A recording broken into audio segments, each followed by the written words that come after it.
Hi everybody, Anthony Navarro with Colorado Shooting Sports. I'm here with a very special guest, Brady Pesola. I want to have him explain a little bit about what he's done in the past and what he's doing today. Hi Anthony, thank you for having me here, brother. Absolutely. It's a pleasure to be up here in Colorado and get me out of the horrible place of San Diego. Right now, I'm a firearms instructor in San Diego, but I'm also a wilderness survival instructor for my own business called San Diego School of Survival. And how can they get hold of you? The same name? San Diego School of Survival, SanDiegoSOS.com. You can go to my email there, Facebook, Twitter, Instagram, all those crazy places. You can go to find me. So. And what we're looking at doing is getting Brady out here to teach a class for us, to be a guest instructor, maybe spend a day or two out in the woods, but more information on that will be coming. But give us a little bit of prior history to what you're doing now. Sounds good. I grew up in the Northwoods of Minnesota. My mom and dad, my dad met my mom when I was about 7 years old. My stepdad. Right. He's my real dad as far as I'm concerned. That's awesome. And, we lived in Minneapolis, and he wanted, get up Northwoods and stuff. And my mom was kind of against it at first, but I was like, that would be awesome. So it took me up, and we lived on a farm for many years. And my dad had, hunted and taught me and passed on that information, and fishing. And my mom also taught me how to fish when I was younger too. And then running around the woods and making forts and building shelters, and starting fires like a little arsonist. My dad taught me more of the proper ways. Like, well, if you're going to start fires, I'm going to show you actually how to do it. How to not get caught, maybe. How to part of that.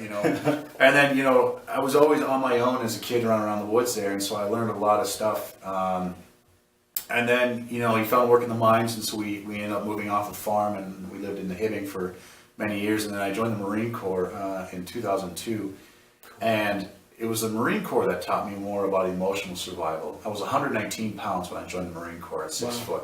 I was a skinny little dude, and I had to get my ass kicked every day in high school because I was a smart ass with no body weight to back it up. And so after a while, I decided, if I want to join the military, it was like, okay, do I go to college? My grades weren't that great, and my dad didn't want me working in the mines, and so I decided that the Marine Corps was the way to go.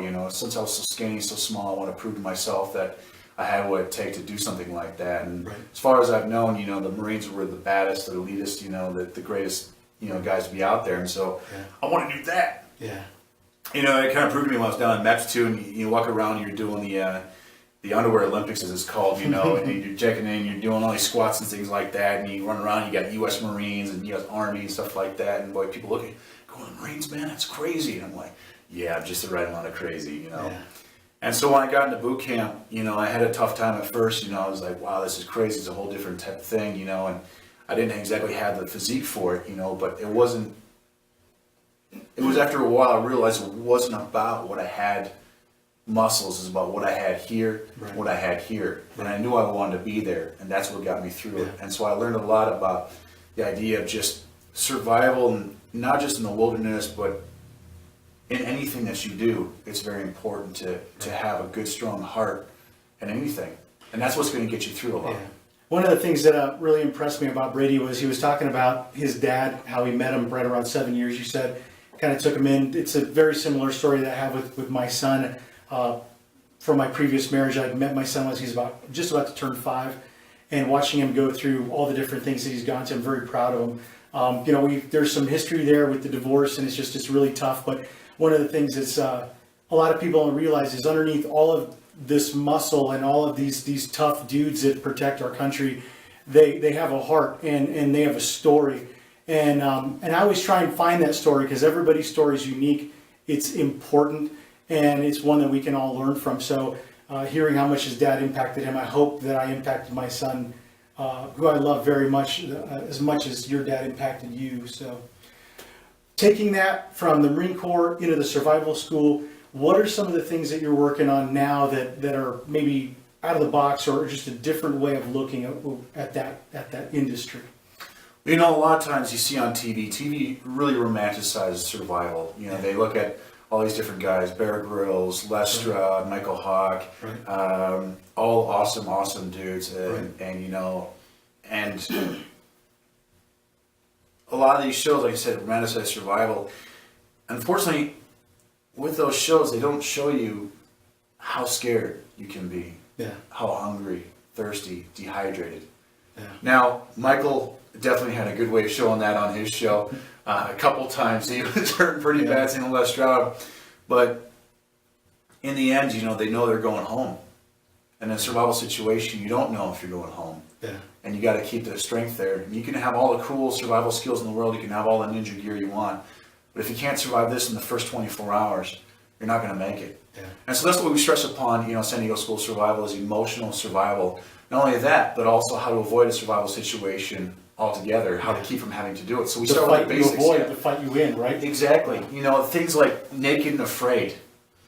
I can't imagine any scenario where I would be naked in any survival situation, like I was picked up in the middle of the night by a UFO and dropped in the desert with a pro stove up my ass somewhere. I just don't understand, you know, and I understand it's entertainment, but the way I see it, when I teach survival, I start off with showing people what to pack for basic hikes. And people get lost on the most easiest of hikes. It's the 10-day hikes that people don't get lost on because they pack everything, including the kitchen sink. They're over-prepared. Yeah. But it's people who take the easy hikes, the mile-long hike up just a simple hill. You know, they get their little Starbucks and their little tights and they head uphill and they dehydrated.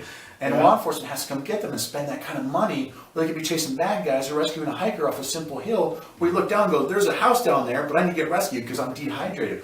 Or I sprained my ankle because I wasn't paying attention. Yeah. So we try and teach people how to avoid those scenarios as much as possible. Right. Situational awareness, carrying the proper gear, wearing the proper clothing, shoes, and having a good mindset. Yeah. Right? And then if you can survive that mindset, then you can go to a survival situation where it's completely out of your control. You've done everything you can to avoid it. Sometimes shit just happens. Yeah. Kind of like pistol fighting, gunfighting out on the street, you know, you can avoid, deter, and de-escalate, but sometimes you just have that determined adversary, i.e. the wilderness, the environment, and it just wants to come get you, you know, and then you have to be ready. It's funny, I was actually offered a spot on Naked and Afraid, but the working title was called Naked in a Box. No. And out of respect for my wife, because we had just started dating, I actually turned that down. I got the same call. Dude, if we would have been naked and afraid together, I would have been afraid. No, that would have been scary. That'd have been scary. Man, I got the same call, and my wife was like, why is this a question? It's not no. It's, oh, hell no. You're not running on TV naked with some chick. I said, I agree, honey. Yeah. She's like, why did it even come up? I said, I'm just telling you about the phone call I just got right now. She's like, no. Yeah, that's awesome.